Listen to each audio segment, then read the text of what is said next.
Assalamualaikum warahmatullahi wabarakatuh. Waalaikumsalam Warahmatullahi wabarakatuh. Alhamdulillah kita dapat bertemu lagi di pertemuan ketiga pelajaran PPKN. Di sini kita akan membahas penggolongan hukum di Indonesia.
Ya Bu, bisa.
Baik, saya lanjutkan. Maaf kalau terputus karena jaringan di sini kurang baik ya, dikarenakan cuaca sedang hujan.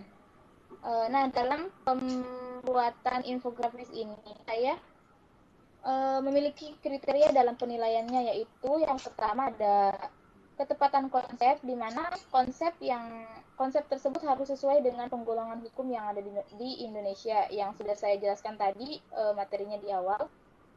Nah, yang kedua yaitu desain. Desain ini meliputi pola dan corak. Nah, dalam pembuatan infografik nanti, motif, pola, dan corak yang kalian buat ini harus serasi ya.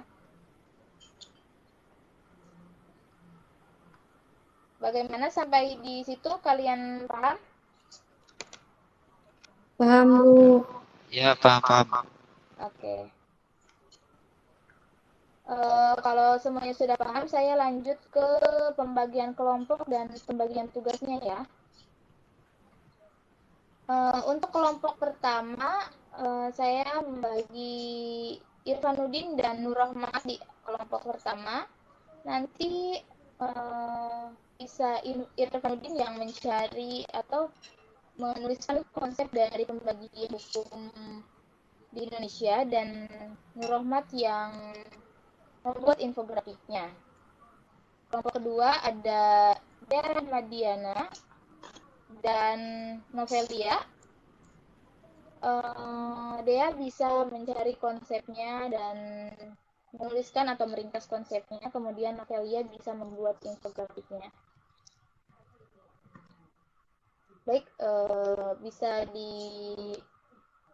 dicatat ya rekan kerjanya nanti untuk tugas dan pengaplikasiannya, pengerjaan proyek yang saya berikan. Nanti dalam pengerjaan proyek ini saya memberi waktu beberapa hari, di mana nanti dalam batas waktu itu saya akan melakukan pemantauan untuk proses pengerjaan proyeknya. Proses pemantauannya saya lakukan di grup WhatsApp kelas kita, dan kemungkinan nanti kalau ada kesempatan saya akan melakukan meet untuk pemantauan proyek kalian. Baik, sampai di sini apakah semuanya paham? Paham, Bu. Oke. Kalau semuanya paham, pertemuan kali ini saya cukupkan sekian. Terima kasih untuk waktunya. Wassalamualaikum warahmatullahi wabarakatuh. Di pertemuan kali ini, kita akan mempresentasikan tugas yang saya berikan di pertemuan minggu lalu ya, yaitu mengenai penggolongan hukum di Indonesia. Nah, tugas yang kemarin itu saya memberi tugas ke kalian, yaitu membuat infografik dari materi penggolongan hukum yang ada di Indonesia. Dan saya juga kemarin telah melakukan pemantauan ya melalui grup chat. Mohon maaf tidak bisa mengadakan meet untuk pemantauan tugas kalian karena ada beberapa kendala dari saya dan dari siswanya juga. Nah, saya sudah menerima tugasnya. Kalian juga sudah upload ya di Google Classroom masing-masing. Saya sudah terima tugasnya. Pertemuan kali ini saya minta untuk setiap kelompok mempresentasikan dari infografik yang sudah kalian susun. Nah,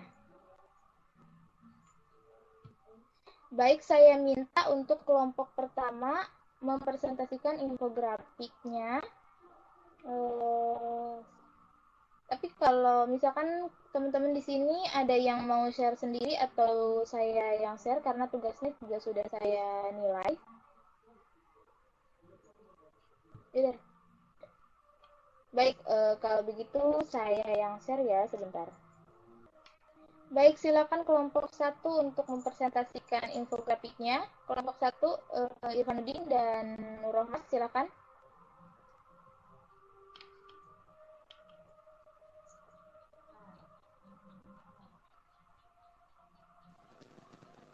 Baik, Assalamualaikum warahmatullahi wabarakatuh. Waalaikumsalam warahmatullahi wabarakatuh. Suara saya terdengar jelas ya, Bu? Iya, jelas. Silakan dilanjut. Di sini kami akan menjelaskan hasil karya tugas kami, yaitu tentang infografik tentang penggolongan hukum di Indonesia. Di sini penggolongan hukum di Indonesia itu terbagi berdasarkan ada 8 macam. Karena penggolongan ini ada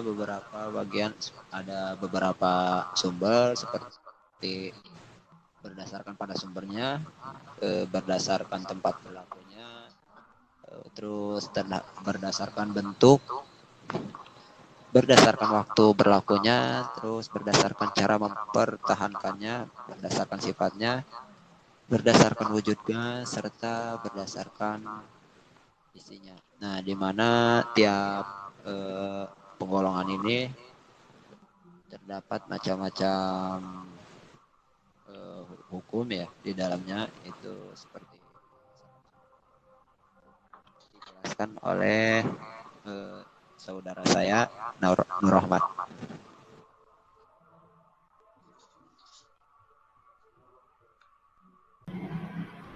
Ya, selanjutnya penggolongan hukum di Indonesia berdasarkan sumbernya ada hukum undang-undang, hukum kebiasaan, hukum tarikat, hukum jurisprudensi. Nah, terus berdasarkan tempat berlakunya ada hukum nasional, hukum internasional, hukum asing, dan hukum gereja. Selanjutnya berdasarkan bentuknya ada hukum tertulis dan hukum tidak tertulis. Yang keempat, berdasarkan waktu berlakunya ada hukum positif dan ada hukum negatif. Yang kelima, berdasarkan mempertahankannya ada hukum material dan hukum formal. Yang keenam, berdasarkan sifatnya ada hukum yang memaksa dan hukum yang mengatur. Yang ketujuh, berdasarkan wujudnya ada hukum objektif dan hukum subjektif. Yang terakhir, yang kedelapan, berdasarkan isinya ada hukum publik dan hukum privat. Sudah, Bu. Baik, terima kasih kepada Irfanuddin dan Rohmat dari kelompok 1 yang sudah mempresentasikan infografiknya. Baik, selanjutnya silakan kelompok 2 untuk mempresentasikan infografiknya. Oke, baik.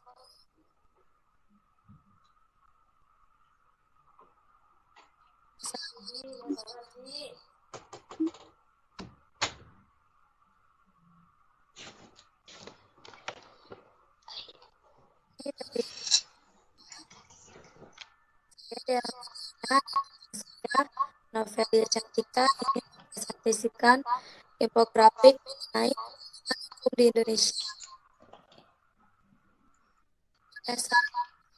Berdasarkan sumbernya itu ada hukum undang-undang, hukum kebiasaan, hukum traktat, berdasarkan nasional, internasional, asing. Berdasarkan bentuknya, ada hukum tertulis dan hukum tidak tertulis. Berdasarkan waktu berlakunya, yaitu ada hukum positif dan hukum negatif. Berdasarkan cara mempertahankannya, ada hukum material dan hukum formal. Selanjutnya akan dilanjutkan oleh rekan saya, yaitu Novelia Cantika.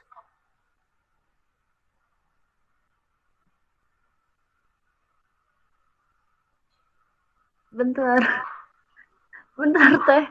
Terus aku Silakan Novelia dilanjut. Oke, baik. Terima kasih. Saya akan melanjutkan dari Dera Mediana. Selanjutnya itu berdasarkan sifatnya, yaitu ada hukum yang memaksa dan hukum yang mengatur. Lalu ada penggolongan hukum berdasarkan Yang terakhir, penggolongan hukum berdasarkan isinya, yaitu ada hukum publik dan hukum private.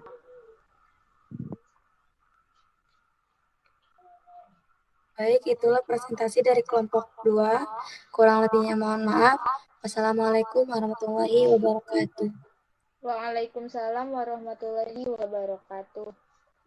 Terima kasih kepada kelompok pertama dan kelompok kedua yang telah mempresentasikan tugas yang saya berikan di minggu lalu, yaitu proyeknya berbentuk infografik.